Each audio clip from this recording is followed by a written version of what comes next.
وقل رب زدني علما.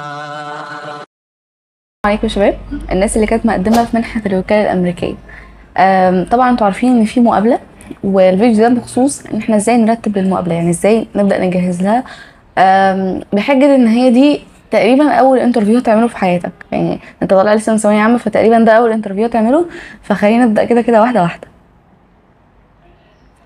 في انترودكشن عايزه اتكلم فيها. اول حاجه الستبس بتاعت الاكسبتنس، يعني ايه الخطوات اللي انا يعني اعرف كده ان انا ماشي في البروسيس بتاعت الايه القبول. اول حاجه ان الابلكيشن بتاعك خرج من فلتره الاي اي وخرج من فلتره الذكاء الاصطناعي، وبدا يدخل في مرحله ايه، ان هو بداوا يطلبوا منك الورق اللي ناقص، مش عارفه ورقه ناقصه، رقم جلوس و الحاجات دي. بعد كده، بعد ما النتيجه تظهر ان شاء الله، هيكلموك ان شاء الله ويبقى فيه مقابله. بعد كده لو عديت المقابله هيبقى فيه كامب بقى، بتروحوا هناك بيستضيفوكوا في حرم الجامعه، الاكتيفيتيز بيقيموكوا فيها، ويبقى فيها كذا حاجه هنتكلم عليها ان شاء الله. طيب دي البروسيس بتاعت القبول. في بقى انستراكشنز هتبقى تتقالك ساعه ما يتبعت لك ايميل القبول، يعني هنا من ضمنها انك تبقى قاعد في اوضه مقفوله لوحدك، نت قوي، مش معاك حد. دي حاجات وتعليمات هتتبعت لك مع ايميل اللينك بتاع الايه الميتنج. فبعد كده هاو تو بريبير، ازاي هتبدا تجهز. اول حاجه طبعا يعني لو المقابله هتبقى الساعه 10 زي ما كانت معايا، يعني المقابله بتاعتي اتعملت الساعه 10، فلو هي مقابلتك الساعه 10 فاتليست تبقى صاحي من الساعه 9، عشان على بال مثلا ما تتوضى وتصلي وتاكل لقمه تدخل الميتنج 10 الا ربع، بحيث انه ما ينفعش خالص هم يدخلوا قبلك، يعني ما ينفعش هم اللي يدخلوا يستنوك، دي وحشه في حقك جدا. وده يعني انت شخص ما بتحترمش مواعيدك وما بتحترمش المقابله، يعني مقابله مع دكاتره، فحضرتك انت بتاخر يعني. طب وبعدين يعني دخولك بعدهم ده مؤشر سيء جدا، فلازم تدخل قبلهم ويشوفوا انك دخلت، يعني هم اكيد بيشوفوا انك دخلت امتى. فانت مثلا داخل 10 الا ربع، انت انسان محترم بتحافظ على مواعيدك.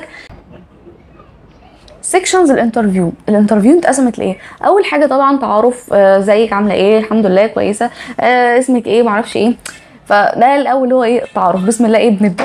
تاني حاجه الابلكيشن ديتيلز، في ديتيلز او انفورميشنز انت مليتها في الابلكيشن، اسمك واسم اخواتك وسنهم وهم في سنه كام وتعليمهم ايه وباباك شغال ايه وبيقبض كام. كل دي ديتيلز اللي هي اللي كنت ماليه في الابلكيشن بيسالوا فيها، فانت المفروض تكون يعني فاكر انك عملت ايه، او لو انت ما كنتش مليته وحد ملهولك فانت معاك سكرين شوت.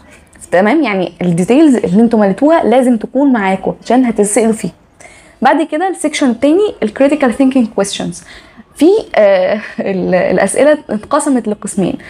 القسم الاول كان الاسئله الكريتيكال اللي كانت في الابلكيشن عادي، اللي هي القياده واللي هي التنميه المستدامه واللي هي كل الاسئله اللي انتوا عارفينها دي، اللي هي اصلا انتوا اوريدي مليتوها وكتبتوها، هيسالوكوا فيها تاني. حلو، من باب الايه، من باب ان هو يشوفوك وانت بتتكلم. هم عايزين على فكره المقابله بتكون نص ساعه، فعايزين يسمعوك ويشوفوا حركاتك يعني، ويشوفوا طريقه كلامك لانها بتعبر عن الشخصيه. وده برضو هقوله في السكشن الاخير. ده اول جزء من الاسئله اللي هو اتسال في الابلكيشن اوريدي، هيسالوك فيه تاني، فمهم تجاوب بنفس الطريقه اللي انت قلتها.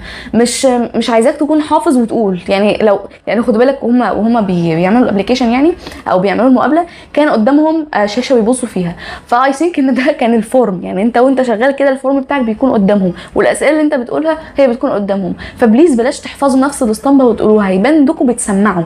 فبلاش كده، ناخد الكلام ونقوله تاني بشكل جديد، بس هو نفس الكونتنت. ما تقولش مثلا كنت بتقول موقف في القياده ان وانت في الفصل كنت امين الفصل ما اعرفش ايه، وتروح مغير الموقف وانت بتتكلم كده، هيبان انك بتالف. فيكون نفس الكونتنت بس مش بنفس الايه الاسطمبه، عشان ما يبانش انك بتحفظ. طيب ده ايه الكويستشن ايه، ده سيكشن الاسئله الاول. سيكشن الاسئله الثاني وده بقى كريتيكال قوي، اللي هو ايه، اسئله شبهها كده بس انت ما تعرفش عنها حاجه.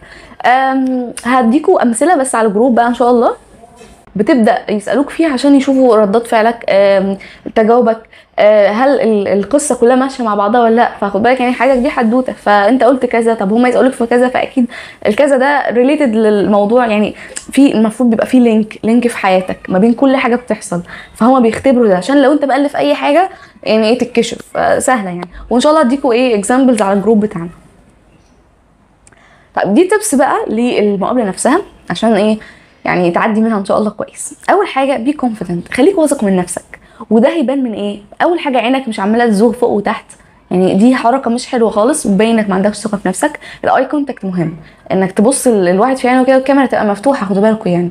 قبل ما انسى، حضرتك اكيد مش هنفتح بهدوم البيت صح؟ يعني واحنا بنفتح المقابله اكيد مش هنكون لابسين هدوم البيت خالص، هنكون لابسين فورمال او سيمي فورمال.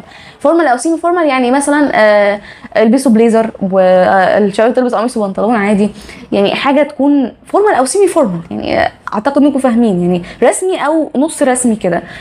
بلاش الاكسسوارز اللي هي ما تلبسيش لولي وانتي طالعه المقابله.